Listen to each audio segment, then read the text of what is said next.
Hi friends, welcome to Yoga Vlog. இன்னைக்கு வந்து ஒரு சின்ன வீடியோ தாங்க பார்க்க போறோம். என்னன்னாக்கா நம்ம இன்னைக்கு வந்து தயிர் குழம்பு எப்படி செய்யறதுன்னு பார்க்க போறோம். அதுக்கு முன்னாடி நம்மளோட சேனலுக்கு நீங்க புதுசா வந்திருந்தீங்கன்னா நம்மளோட சேனலை வந்து Subscribe பண்ணிக்கோங்க.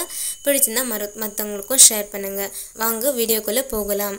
அதாவது வந்து முதல்ல வந்து நம்ம தயிர் எடுத்துக்கணும். தயிரை வந்து நல்லா வந்து நீங்க கலக்கி விட்டுக்கோங்க. அதோட வந்து அந்த தயிர் பாத்தீங்கன்னா வந்து எல்லாமே உடையணும். அப்பதான் தண்ணியா அப்பதான் வந்து உங்களுக்கு நல்லா இருக்கும். அதாவது உங்களுக்கு வந்து சாப்பிடுறதுக்கு ரொம்ப நல்லா இருக்கும்.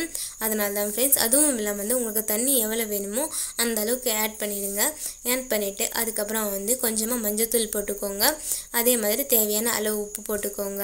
இதுல வந்து நீங்க இஞ்சியும் நீங்க நச்சு போறதனாலும் போட்டுக்கலாம். உங்களோட இஷ்டம் தான் फ्रेंड्स. அதுக்கு அப்புறம் வந்து நீங்க பச்சை மிளகாயும் யூஸ் பண்ணலாம். இங்க நான் வந்து இங்க காஞ்ச மிளகாய் தான் யூஸ் பண்ணிருக்கேன். இப்போ வந்து தாளிக்கிறது தான் ரெடி பண்ண போறோம். தாளிக்கிறதுக்கு பாத்தீங்கன்னா வந்து வாணல் எடுத்துர்க்கேன். குட்டி வாணல். இந்த வாணலுக்கு பாத்தீங்கன்னா தேவையான எண்ணெய் ஊத்திக்கோங்க. எண்ணெய் ஊத்தி கடுகு உளுத்தம் பருப்பு நல்லா பொரிஞ்ச உடனே அது வந்து நம்ம காஞ்ச மிளகாய் யூஸ் பண்ணிருக்கோம் இல்லையா, அந்த காஞ்ச மிளகாய் போடுங்க. காஞ்ச மிளகாய் நல்லா கொஞ்சம் ப்ரௌன் கலர்ல வந்ததுமே போதும்.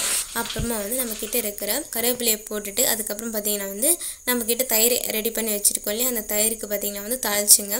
தாளிச்சிட்டு அப்புறமா பார்த்தீங்கன்னா வந்து சாப்பிட்டு பாருங்க, செம்ம டேஸ்ட்டாக இருக்கும். இந்த வீடியோ உங்களுக்கு பிடிச்சிருந்தா மறக்காம லைக் பண்ணுங்க, உங்கள் ஃப்ரெண்ட்ஸ் அண்ட் ஃபேமிலிக்கு ஷேர் பண்ணுங்க. மறக்காம நம்ம சேனலை சப்ஸ்கிரைப் பண்ணிக்கோங்க. தேங்க்யூ, பாய்.